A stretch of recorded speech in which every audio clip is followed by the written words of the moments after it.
muita gente deve te perguntar, né? Sim. Como que Deus permite uma coisa dessa? É uma pergunta Sim. que eu vejo muita gente, mas e o Deus? Não é bom? Então como que ele deixa isso acontecer? Por que Deus deixa acontecer catástrofes? Exatamente. Eu vejo muito essa pergunta porque eu sou colunista de geopolítica internacional na Gazeta do Povo, né? Sou jornalista e tal, e formado pela Federal do Rio de Janeiro. Então, eu trato muito desses temas. E sempre que eu trato... A guerra, terremoto, conflitos internacionais, os jogos do poder no cenário internacional. E sempre alguém nos comentários coloca, quando eu falo... Eu escrevi uma matéria em, acho que junho de 2021, falando sobre esse projeto da China de fazer semeadura de nuvens, né? E aí um monte de gente falou, Deus nunca permitiria isso. Eu falo, peraí, irmão. Um troço que tá no noticiário, que é documentado, você vai falar que Deus não permite? Aí já fica um negócio meio surreal. Né? É igual você falar, não, Wi-Fi não existe. Você fala, não, estamos usando aqui. Pode não ser a explicação oficial, mas que tem, né? Você pode não saber. Então, alguns falam, não, Deus não permitiria isso. Aí eu falo, ele permite porque está acontecendo. Deus permite a criancinha inocente sofrer, não vai permitir isso. Agora, como é que a gente entende Deus permitir esse tipo de situação? Esse é um dos maiores questionamentos do ateísmo, né? O ateísmo fala... se Deus existe, ele é onipotente, ele é bom, como é que ele permite o sofrimento dos inocentes? Essa é uma pergunta interessante, uma pergunta que é muito levantada, mas que tem respostas. A gente tem que lembrar uma coisa.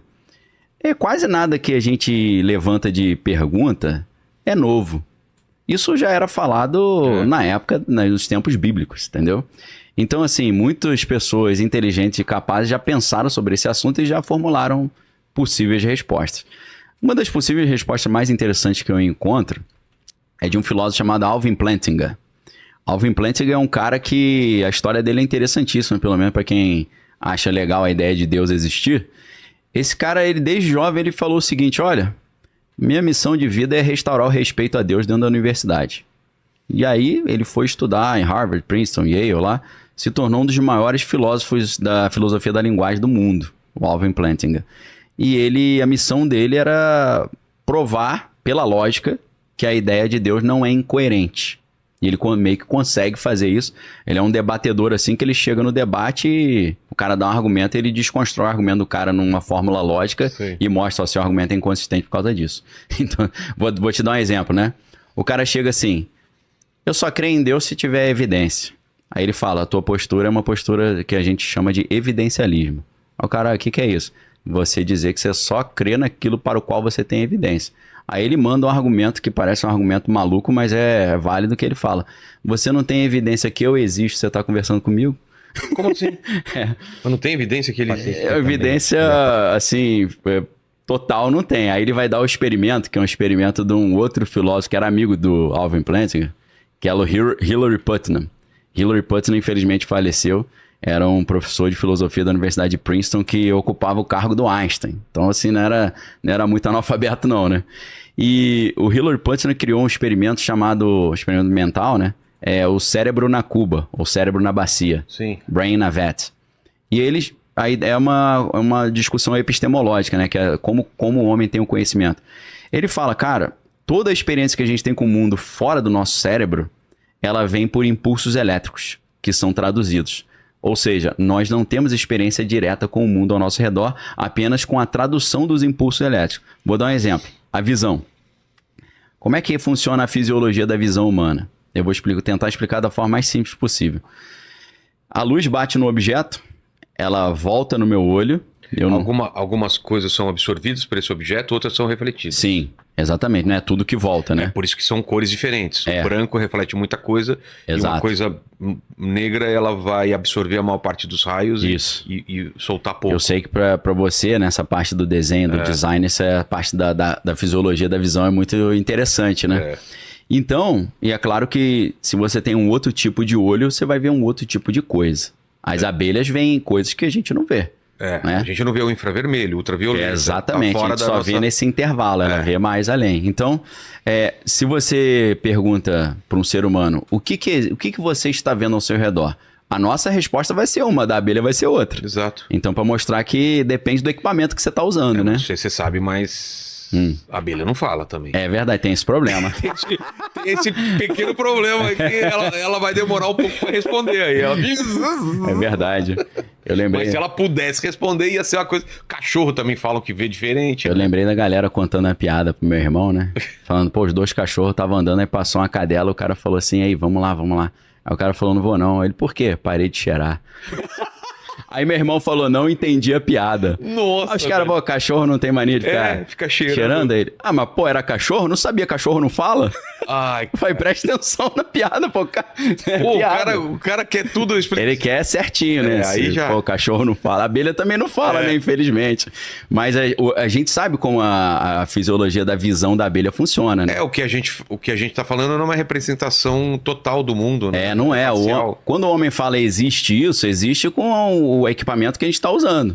Talvez a abelha vai falar, existe isso, que a gente fala, não existe, é porque o equipamento nosso não pega. Mas a visão funciona assim, a luz bate, volta, vai para a retina de forma bem rústica, né? Tô resumindo aqui acrobaticamente. Aí tem os cones e bastonetes ali que vão pegar os tons assim de cinza e as cores. Todo mundo hoje, eu imagino, já sabe, estudou isso no colégio, que a imagem fica de cabeça para baixo na retina, ela fica invertida, né? Porque tem uma questão de geometria ali.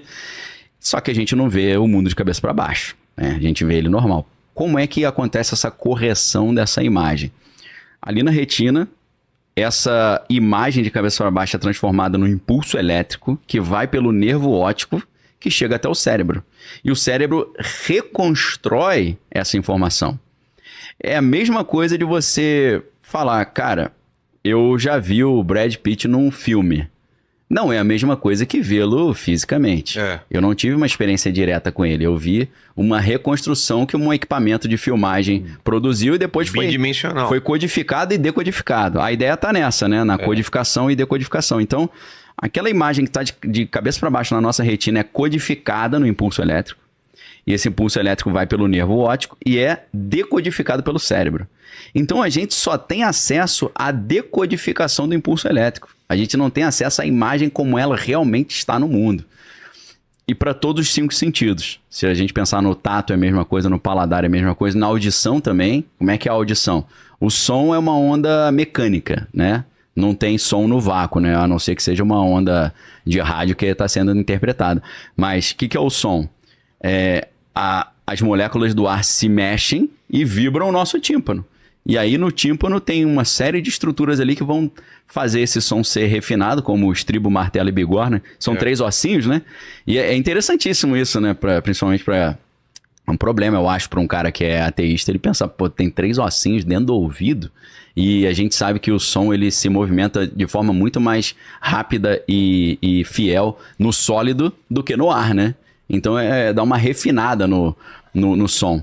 E aí passa ali pela ouvido interno, a cóclea, nervo vestibular. Aí no nervo auditivo é decodificado no impulso elétrico, vai para o cérebro reconstrói.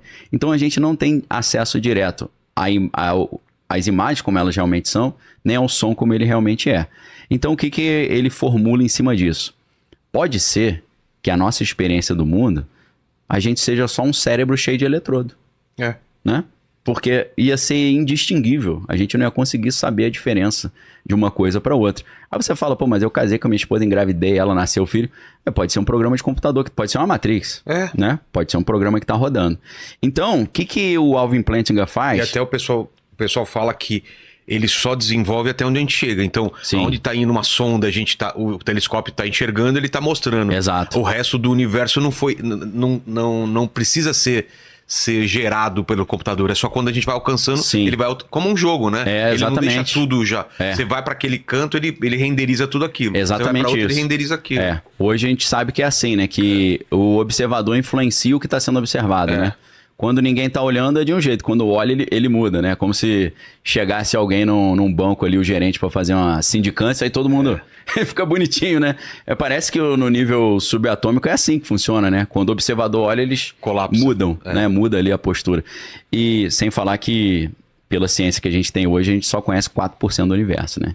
Então isso deveria ser, na minha opinião, uma postura de humildade diante do que a gente conhece. Chamam de energia escura e matéria escura. Matéria escura é uma solução acrobática para falar de influências que estão vindo de algum lugar que a gente não entende. Não faz a menor ideia que é. Aí você bota até na matéria escura, energia escura, mas energia negativa, matéria negativa, fica por isso mesmo.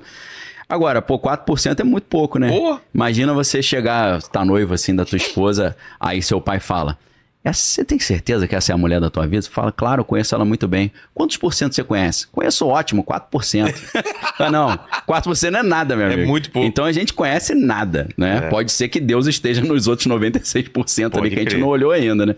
Então o que o Alvin Plantinga fala? Ele fala: cara, se você me disse que você só acredita naquilo para qual você tem evidência, você está sendo incoerente, porque você acredita que eu existo, está até conversando comigo, mas você não consegue provar realmente que eu existo. Entendeu? Então ele vai no limite, mas ele fala, ele dá exemplos corriqueiros também. Prova que o amor existe.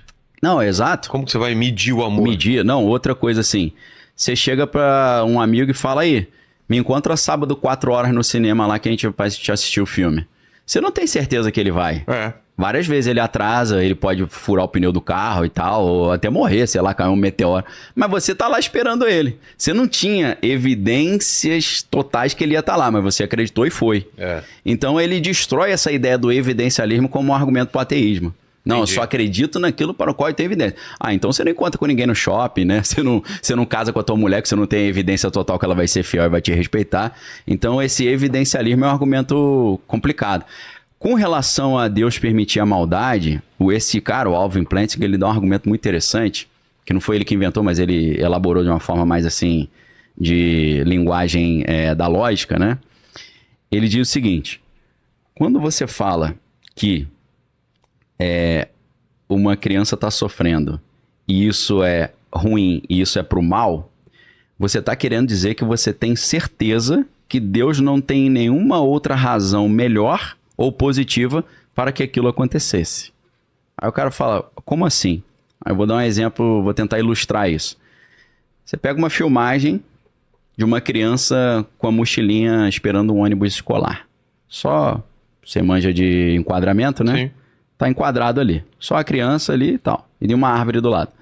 De repente você vê um adulto vindo correndo e puxa essa criança com toda a força, ela dá uma cabeçada na árvore e sofre ali uma lesão e tem que ir pro hospital.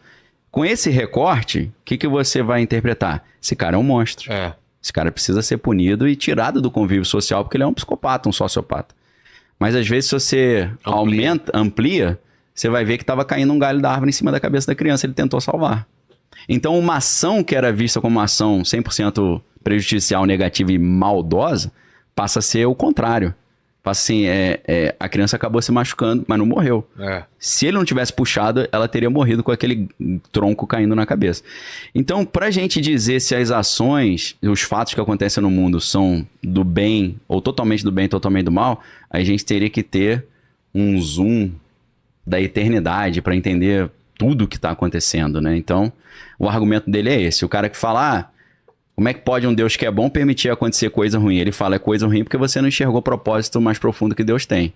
E você não pode dizer, pela lógica, que Deus não tem esse outro propósito. É uma certeza incoerente para você que não acredita num sobrenatural.